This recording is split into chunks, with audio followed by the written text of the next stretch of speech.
It appears that we have a new chapter format in our midst with this one.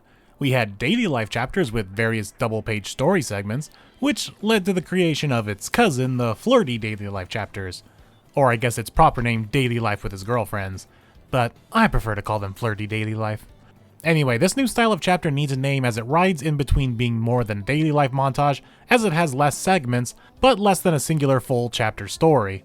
So, I am declaring here that these types of chapters that focus on a singular character in multiple short stories to be called Tales of the Family.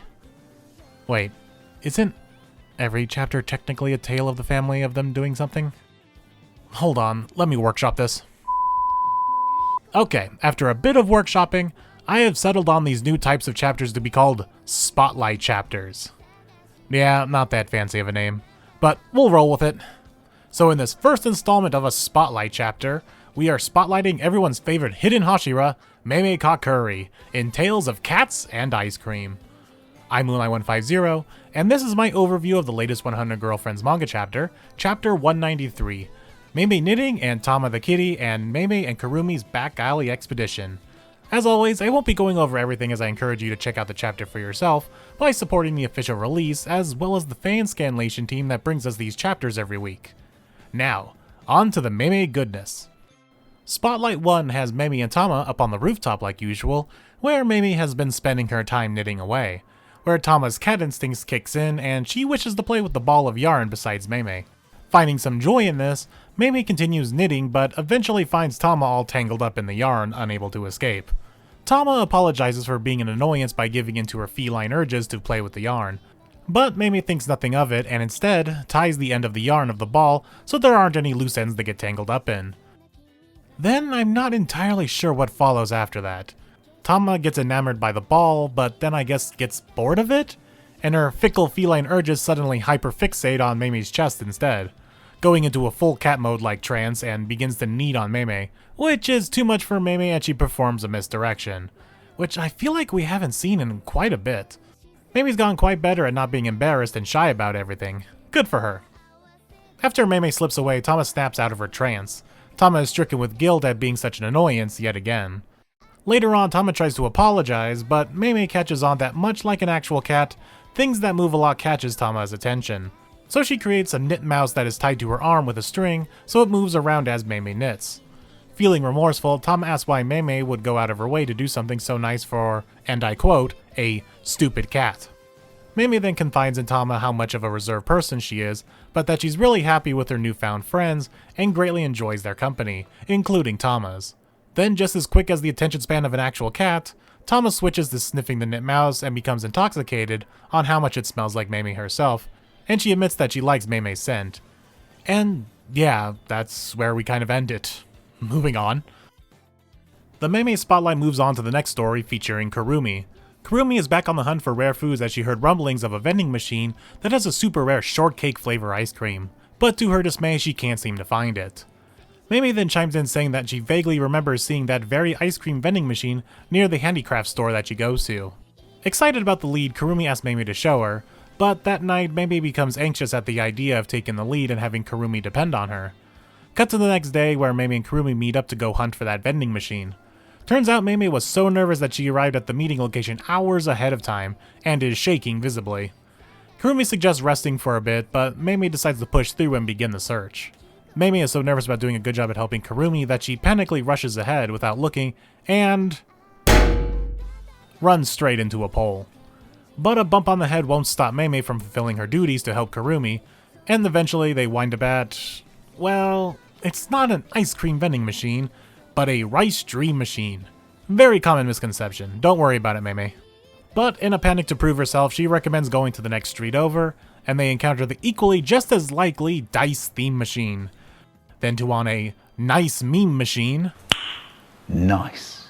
And a mace extreme machine.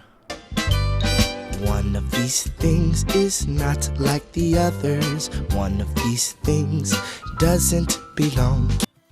Getting into an increasingly bigger state of panic, Mayay continues to dash off in search of the ice cream machine.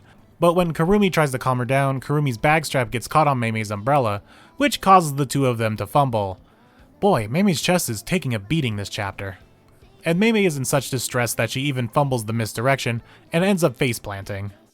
Feeling like a failure, Mayay despairs over letting Kurumi down, but Kurumi begins to question what's gone into her, and Mayay confides that she's been a nervous wreck about making sure she does the job right. But Kurumi reassures her that she's always doing her best for the sake of everyone, and we get this great little gag of Mayay covering a poster of something called a banana car center, so Kurumi wouldn't get the cravings for bananas. Banana? Stuart? Banana. Banana! Kurumi then apologizes for putting Mayay on the spot, and the two, I guess, apologize and move on, but we don't really see that as they just continue on to the next vending machine, and at long last find the ice cream machine that they've been searching for. After some celebratory ice cream of the shortcake variety, Kurumi thanks Mayay for helping her find it, only for Mayay to be overcome with joy and hugs Kurumi out of instinct, to which once she realizes what she's done, she performs a misdirection to get out of the awkward situation, where Kurumi isn't even bothered as she grabs Mayay's ice cream to enjoy instead. While this isn't the most exciting chapter, it's a great spotlight on showing Mayay's growth and change as a character. Could you imagine the Mayay from her introduction chapter even interacting with someone like Tama, especially after that trance groping, or accepting offering to take Kurumi out on her quest? But I think the biggest showing that Mayay has grown as a person is the misdirections themselves. Not so much in the Tama half, but the Kurumi half. Both misdirections were fumbles showing us the viewer her running away, instead of the instant transmissions that they used to be when we didn't even see her on the page, or literally phasing away from things in an earlier chapter. It's probably me thinking way too hard about this, but I kind of see this as maybe not needing to use the misdirections as often as she used to, so she's gone sloppy. Kind of like various other talents and skills like sports. You get rusty after not doing them for a period of time. So because of this, when the time came for her to do it again, she fumbles. This shows me that she's becoming more comfortable around people and learning to control her anxiety. To some degree at least. As she still got pretty worked up about the whole not letting down Kurumi thing and getting groped by a cat. But it said pretty well back in the Tama half, she really treasures the friends she has now and wants to do everything for them. Which makes sense given her history of being a person who was forcing herself to be alone and hide. And now she has all these people she cherishes. It's really sweet, and I hope these spotlight kind of chapters continue to be like this, showing the growth and development of these characters, since normal chapters are more focused on the group doing an activity, leaving little for individual characters to shine unless the chapter is focusing on a character in particular. So I think I'm going to be a fan of these short story spotlight kind of chapters if Nakamura chooses to keep doing them, and focus on a girlfriend who's been out of the limelight for a while. So now I pose the question to you, dear audience. Who do you want to see get the spotlight treatment with a couple of short stories to showcase a character's growth? For me, even though she's relatively new, Himika feels like she's been largely absent from recent chapters outside of like one-panel shots. And speaking of characters who have been pretty absent lately, the next chapter preview talks about Yamame taking the center stage, and being in the mountains. Kinda feels like a sequel to chapter 131 where they went to her aunt and uncle's place. I'm curious to find out if this is another spotlight kind of chapter focusing on Yamame, or your more traditional full story chapter. Also to see if Rentaro tags along this time. That's another interesting aspect of this chapter. Rentaro was nowhere to be seen or even mentioned. Which I've said before in previous chapters, props to Nakamura for the continuation of chapters focusing on the girlfriends doing something other than being Rentaro's girlfriend. This Yamame chapter seems like it might be another one of those. But 2 straight back-to-back chapters without Rentaro does seem odd. Though every chapter this volume has been kind of odd in a way, more odd than usual. And yes, this Yamame chapter is the last one of the volume, so the following week after that is Girlfriend 31. Let's get excited and cross our fingers for no break. And speaking of breaks, a quick tease before we wrap things up. For the next break week, whenever that happens, I have come up with probably my most ridiculous 100 Girlfriends related video yet, and I will be filming it this week. What does it involve? Well, I ended up buying a new video recorder because I didn't want to use my phone like I did with the Disney video. And yes, that means we are taking things live action again. Feel free to guess what I'm doing this time around. It's based on a personal favorite chapter of mine. But in the meantime, I've been Moonlight150, and be sure to like, comment, and subscribe to be caught up when those videos release. See you all on the next video.